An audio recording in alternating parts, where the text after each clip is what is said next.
Bonjour à tous, bienvenue sur Battlezone. Aujourd'hui, nous allons faire une vidéo sur comment jouer à Warhammer 40 000. Maintenant que nos figurines sont peintes, eh bien place à l'action. Donc on va essayer de décomposer en plusieurs vidéos. Donc celle-ci va principalement parler du déplacement et des mouvements de nos figurines. Parce que dans le jeu, chaque tour de joueur se décompose en plusieurs séquences.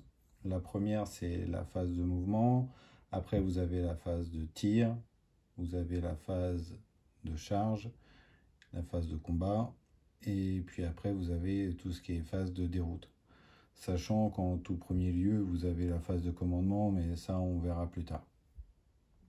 Donc, tout d'abord, avant de commencer, on va se rappeler les règles de base. T'es abonné? Si c'est pas le cas, je t'invite à le faire. Ça y est, c'est bon, c'est fait. Bon, allez, c'est parti, on y va.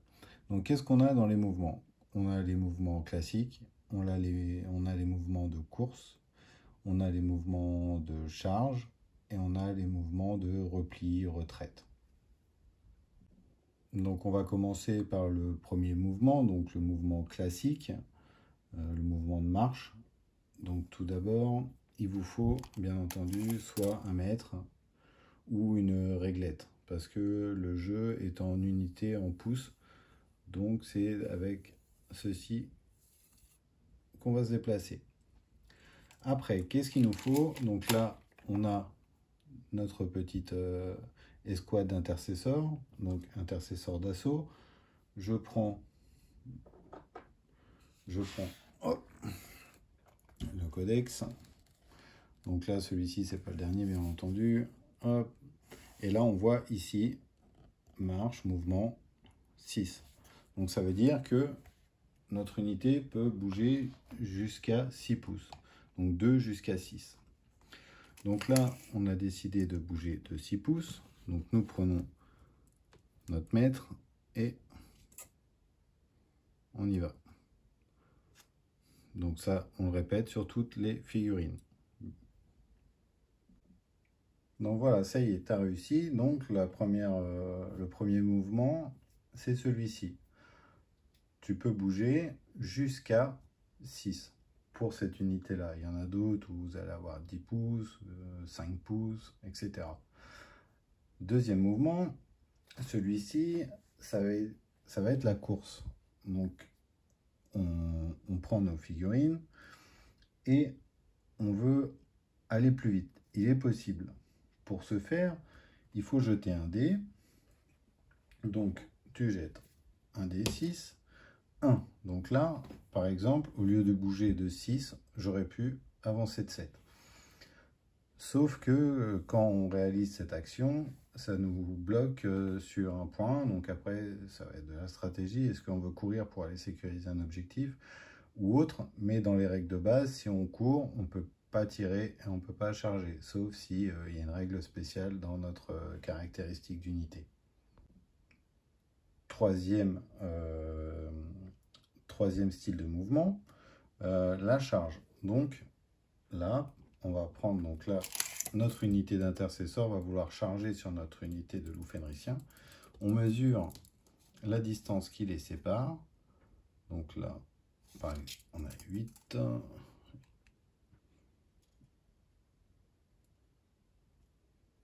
Donc là, hop.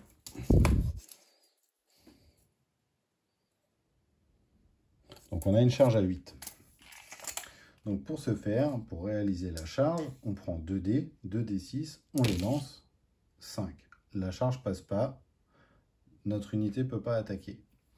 Admettons, on aurait fait 8, donc on aurait avancé notre unité jusqu'à la mise en contact de l'unité de loup fenricien.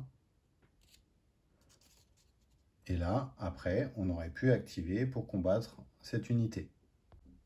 Donc là, maintenant, on est en portée d'engagement des loups fenriciens. Donc, au moment de l'activation, on aura le droit, en fait, de repositionner 2 jusqu'à 3 pouces pour pouvoir activer et combattre, pour pouvoir taper. Ça, on le verra un petit peu plus tard dans une vidéo consacrée au combat et à la charge, etc.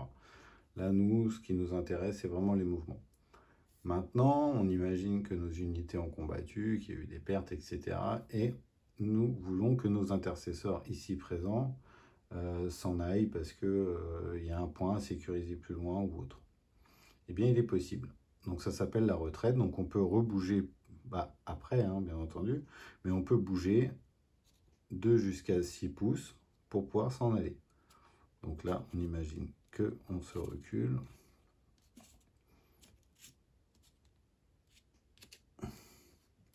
Sauf que quand on réalise cette action, après, on n'a ni le droit de tirer, ni le droit de charger.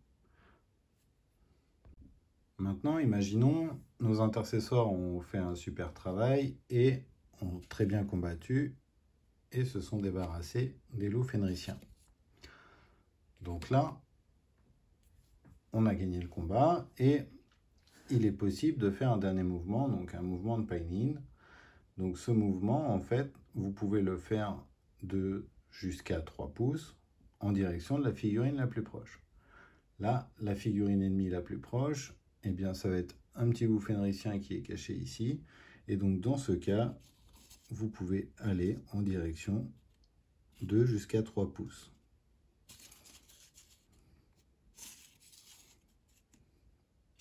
Voilà. Et là, vous avez réussi à faire un autre mouvement. Je pense avoir fait le tour pour la série des mouvements. Si vous souhaitez plus d'informations, n'hésitez pas à laisser des commentaires. Si tu as aimé la vidéo et si elle t'a été utile, n'hésite pas à me le laisser dans les commentaires. Si tu as aimé la vidéo, mets un petit like. Et si toutefois j'avais dit une erreur, n'hésite pas également à me le dire en commentaire. Je corrigerai. Je vous remercie et je vous dis à bientôt sur Battlezone.